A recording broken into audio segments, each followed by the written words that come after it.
Hope you all are well and fine.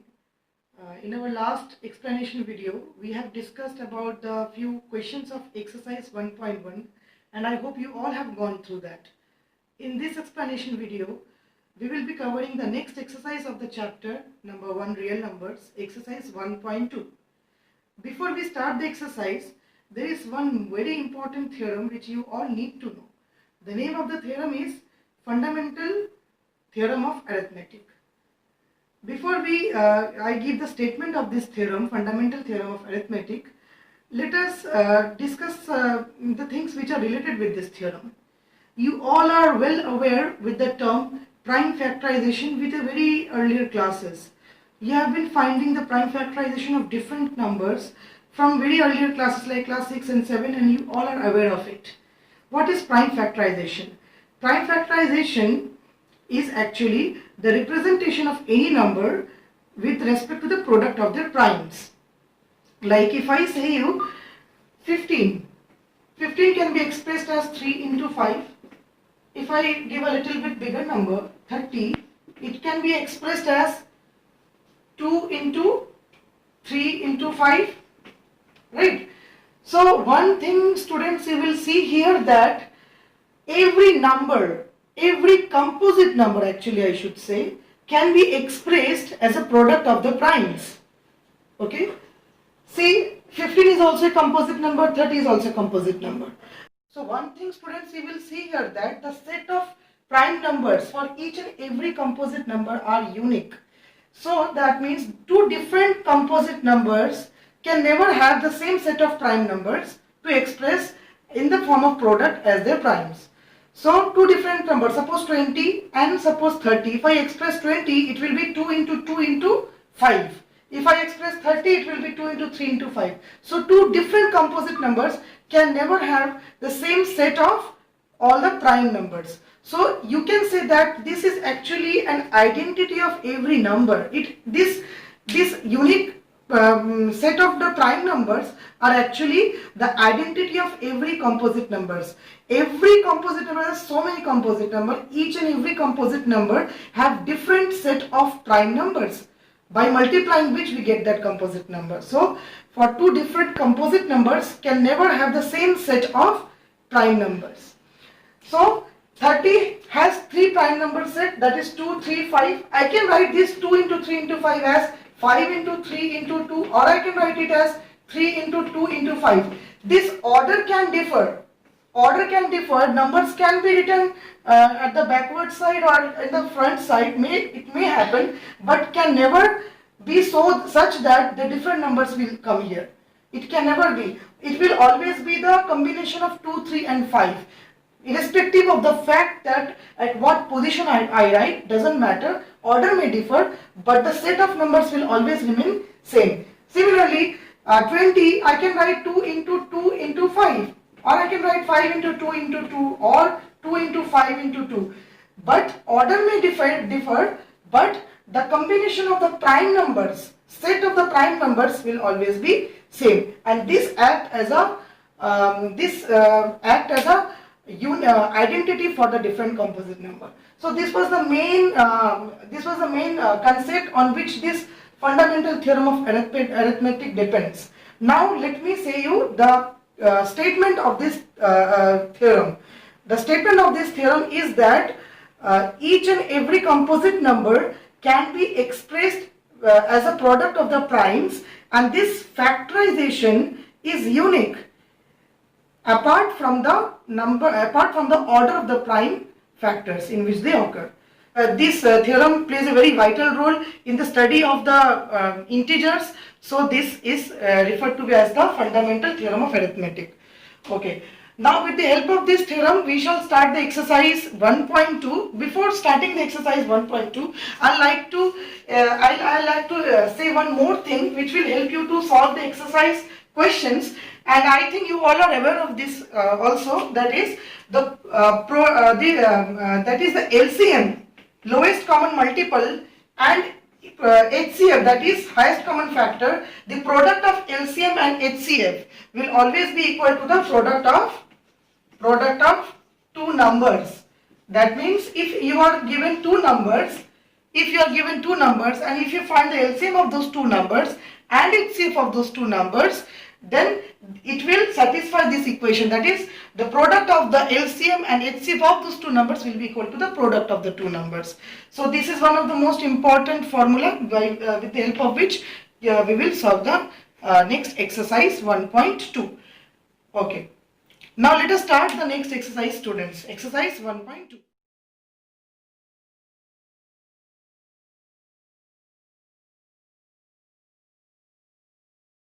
Students, let's start with the exercise 1.2. We'll start with the first question, number 1, Roman numeral 3. That means we are asked to express 3825 as a product of its prime factors. It's very easy. What we'll do is just do the prime factorization of this number. It will be 3825 and prime factorization will give you 5. Will divisible by 5 since the last digit is 5. It will be 7. Then 3, 2, it will be 6. 2, 5, it will be 5. Again the last digit is 5, it's divisible by 5, so it will be 5. 1 is a 5, 2, 6, 5, 1, 5, 3. Now see here, 1 plus 5, 6 plus 3, 9. That means it is divisible by 3. It will be 5 and 1, 51. 5 plus 1, 6. Divisible by 3, that means 3 into 17. And 17 is a prime number, so we'll stop here. So we can express 3825 as a product of primes as 5 into 5 into 3 into 3 into 17. So we can express it as with the help of exponent also, like 5 square into 3 square into 17 to the power 1. So with the help of the exponent or with the help of the indices, we also can express their prime factors. So this is our answer, that is 3825 can be expressed as 5 square into 3 square into 17 to the power 1, where 5, 3 and 17 all are prime numbers. Let's move on to our next question, students.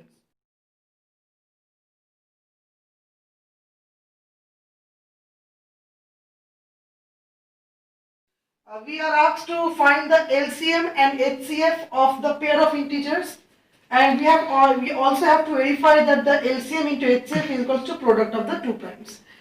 Okay. Product of the two primes, not actually product of the two numbers it will be.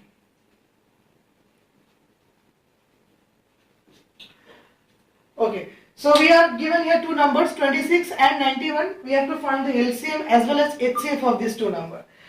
Okay, first before doing anything, what is our first work? First work is to do the prime factorization of these two numbers. 26 will be 2 into 13 and 91 will be 13 into 7. 13 7 is 91. Okay. So 26 can be written as 2 into 13 and 91 can be written as 7 into 13. So what is the LCM? Okay. Pay attention, students, here. For finding the LCM, the formula of LCM is that we have to multiply the prime numbers of these two numbers, that is 26 and 91, different prime numbers we have to multiply. So what are the prime numbers here? First prime number is 13, both the numbers have 13, that means 13, and the second prime number is 2 and the third prime number is 7.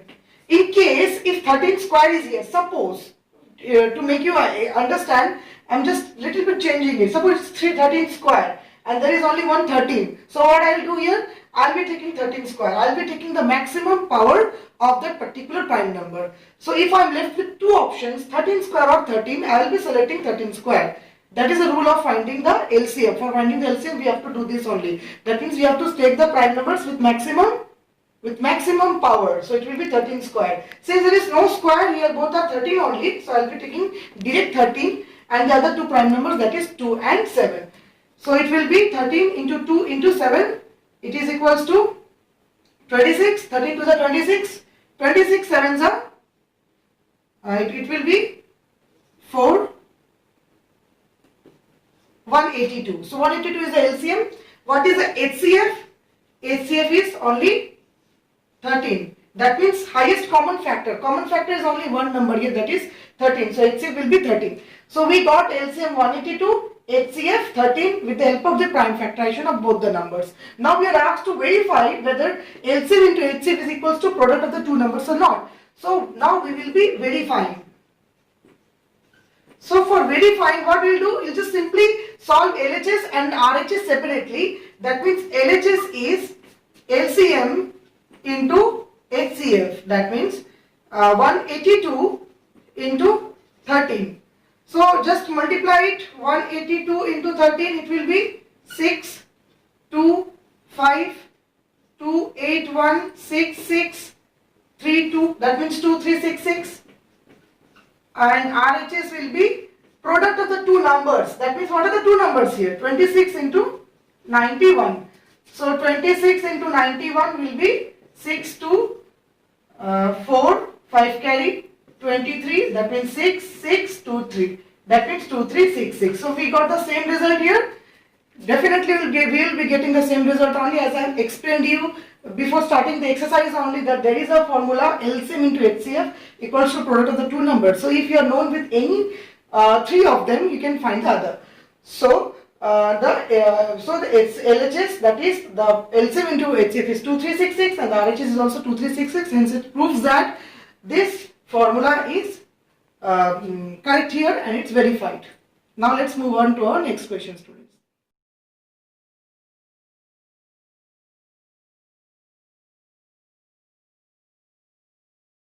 Let's move on to our next question, number 3, Roman numeral 1. We are asked to find the LCM and HCF, what we have done in the previous question. The same logic will be applied here also, but I am doing this question for your sake, that you will be able to know the process very well. So let's solve one more question, which are both same actually, but still let's solve it. 12, 15 and 21. So we have to find LCM and HCF by prime factorization method, and we were applying prime factorization method only. Okay, so what we'll do the prime factorization of individually of all the three numbers. That is 12 will be 2 6s are 2 3s are. Okay, then 15 it will be 3 into 5, and last 21 will be 3 into 7. So 12 can be written as 2 square into 3, 15 can be written as 3 into 5, and 21 can be written as 3 into 7. So what will be LCM? LCM will be the product of the primes. Now the primes are 2, 3, 5 and 7. These are the different prime numbers here. So 2, I will be taking 2 square. Maximum power I will be taking definitely. So it will be 2 square into 3 is here, 3 is also here, 3 is also here. But all the numbers contain only 1, 3. So I will be taking only 1, 3. And 5, and the last prime is 7. So answer will be 2 square into 3 into 5 into 7. 2 square is 4, 4 3s are 12, 12 5s are 60, 67s are 420. So this is the LCM. What will be the HCF? HCF will also is the highest common factor. So what is the highest common factor here? See, 12 contains 3, 15 contains 1, 3, 21 contains 3. 21 has 7 as a factor, but other place 7 is not there. 15 has 5 a factor, but other 12 and 21 don't have 5 as a factor. So only 3 is a number which is a factor of all the 3 numbers, 12, 15 and 21. So the highest common factor will be 3. So we have found the LCM and HCF here with the help of prime factorization method. Let's move on to our next and last question, students.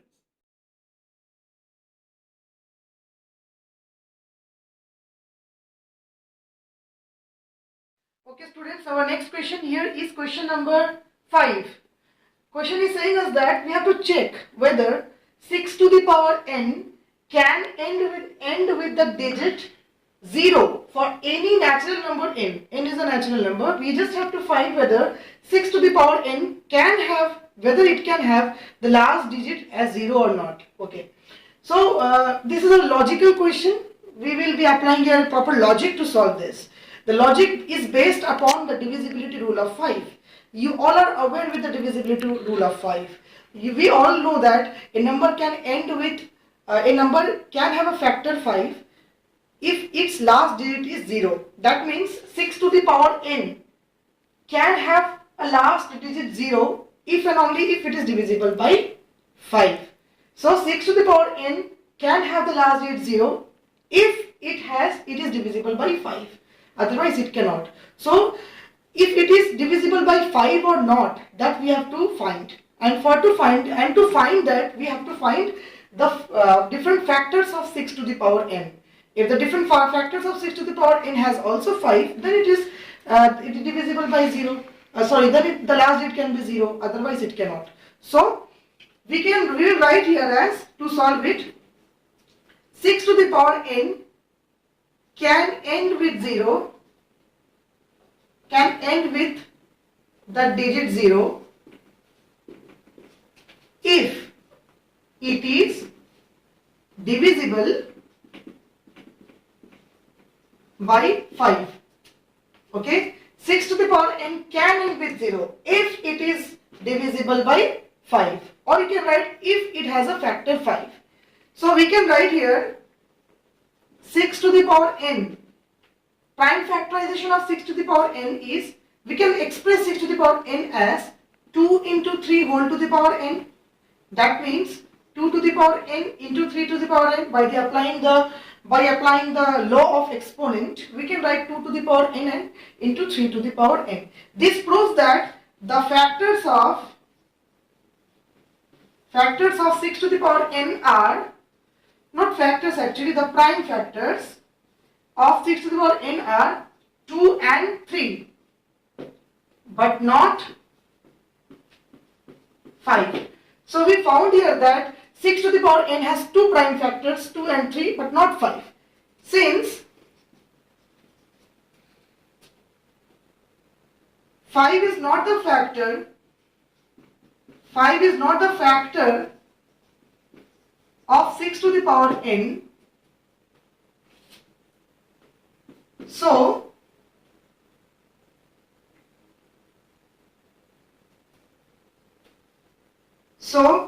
it cannot have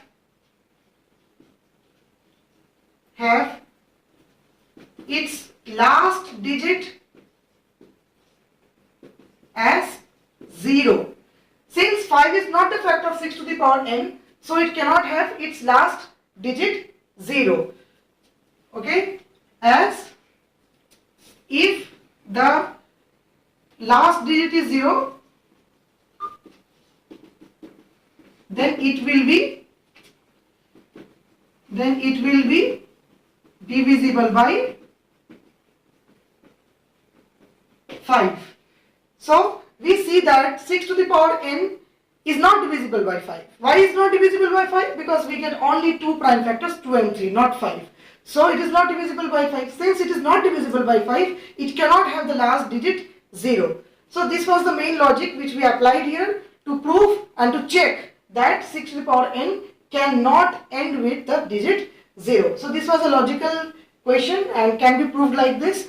So students, in this explanation video we went through one of the most important theorem in mathematics, that is a fundamental theorem of arithmetic. We also saw that there is one important formula like LCM into HCF equals to product of the two numbers whose LCM and HCF we are finding. So with this concept, that is with the concept of theorem and with the concept of this formula, we can solve the exercise questions of exercise 1.2. I have selectively solved few of the questions of exercise 1.2, keeping in mind that the other questions can be solved by you very easily with the help of these concepts which we have discussed today in our few of our selective questions. So students, the remaining questions of this exercise which I have not solved here in the board will be homework to you, and the homework will appear in the next slide of this explanation video itself. So I hope that you all have understood whatever I have explained here, whatever the questions we have discussed today with the theorems and all. So with this hope students, I end up my video here.